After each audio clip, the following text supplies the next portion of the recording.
Continuando com a resolução de questões, questão 32, UFPR, 1993. Os vários órgãos nos seres vivos trabalham interagindo uns com os outros, de modo que o organismo, tanto animal como vegetal, funcione em harmonia e equilíbrio. Portanto, sobre as funções nos animais e vegetais, é correto afirmar que... Então, em cima de cada quesito, a gente faz o comentário. A epiderme, marcar aqui, parênquima palissádico, estômatos e parênquima lacunoso são estruturas vegetais que servem, respectivamente, para proteção, fotossíntese, trocas gasosas e fotossíntese. Repetiu aqui, né?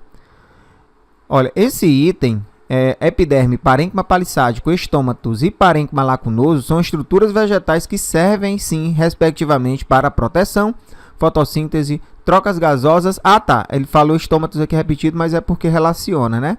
E fotossíntese. Está correto. Verdadeiro por quê? Olha, a epiderme das plantas vasculares seria um tecido formado por uma única camada de células de formato irregular, achatada, vivas e aclorofiladas. Vou até mostrar para vocês nos slides. É um tecido de revestimento e proteção típico de órgãos jovens, de raiz, de caule, de folhas. Já o parênquima palissádico teria a função relacionada com a fotossíntese e o controle de transpiração, além de filtrarem a luz solar. Suas células possuem formato alongado e são dotadas de cloroplastos. Quase não há espaço intercelular. Na epiderme são encontradas estruturas denominadas de estômatos.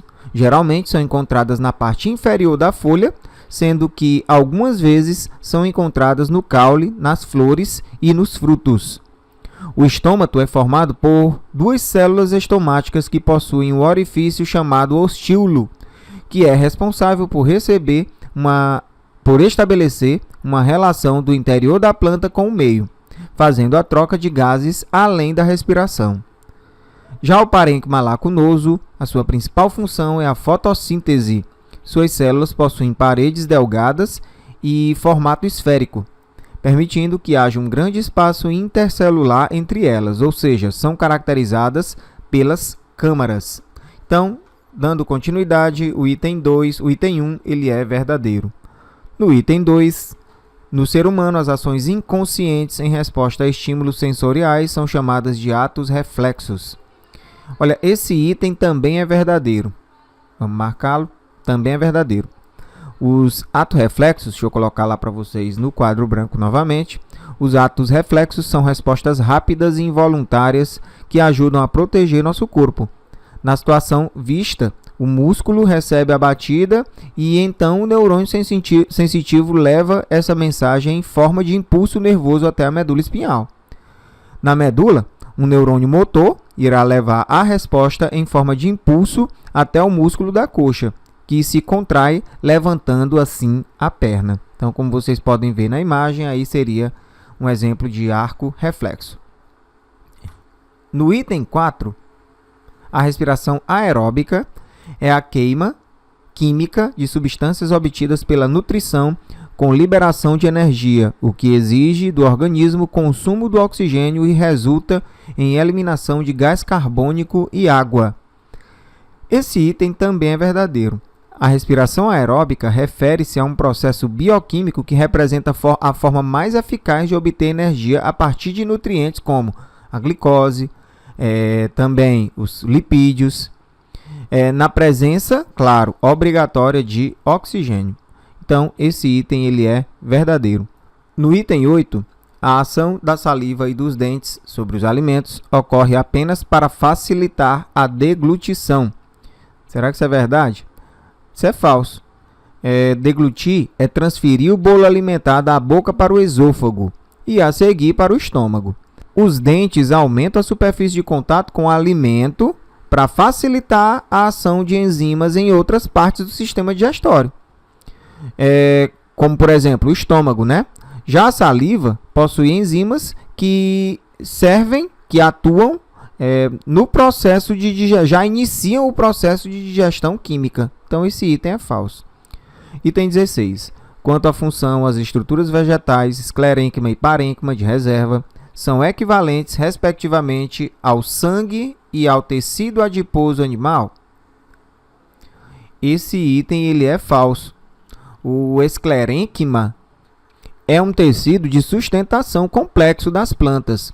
Além disso, também faz parte do revestimento mais duro, mais rígido de algumas sementes. Então, o esclerênquima ele tem função mais parecida com a do esqueleto. Já o parênquima de reserva tem por função principal armazenar substâncias e ele pode ser classificado de acordo com a substância que ele armazena. Por exemplo, o parênquima amilífero, que armazena amido, o aerífero, que armazena ar, e o aquífero, que armazena água, não é? Apresentam células que contêm essas substâncias. Por exemplo, a batata, né, que é reserva, que armazena amido, a mandioca também. Podemos encontrar o parênquima aerífero em plantas aquáticas. Podemos encontrar, por exemplo, os parênquimas aquíferos em plantas mais suculentas. Então, o tecido adiposo nos animais tem a função parecida, né? Que é também de reserva energética. Então, apesar do parênquima de reserva ele está relacionado aí ao tecido adiposo, mas o esclerênquima está mais relacionado a quê? Ao esqueleto, né? Sangue está mais relacionado aí aos vasos que conduzem seiva, né? Nutrientes. Então, esse item ele é falso. No item 32, na respiração branquial dos peixes, a água contendo oxigênio dissolvido entra pela boca e sai pelas fendas branquiais, sendo que nesse trajeto o oxigênio é recolhido pela ampla vascularização presente nas brânquias. Vamos dar uma olhadinha na imagem? Esse item ele é verdadeiro. Vocês estão vendo a imagem aí do peixe, né? De um peixe fazendo o processo de obtenção de oxigênio. Perceba o seguinte, as brânquias elas são protegidas por uma estrutura chamada de opérculo, como vocês podem ver. Durante a respiração, o opérculo se fecha, fazendo com que entre água na boca. A água passa da boca para as brânquias e nelas ocorrem as trocas gasosas. O fluxo é sempre unidirecional. A direção do fluxo sanguíneo nas brânquias é oposto ao fluxo da água, criando um mecanismo contracorrente para aumentar a oxigenação do sangue. Então, esse item ele é verdadeiro. Resposta correta seria a soma desses itens, né? 1 mais 2 mais 4 mais 32, que daria um total de 39, né?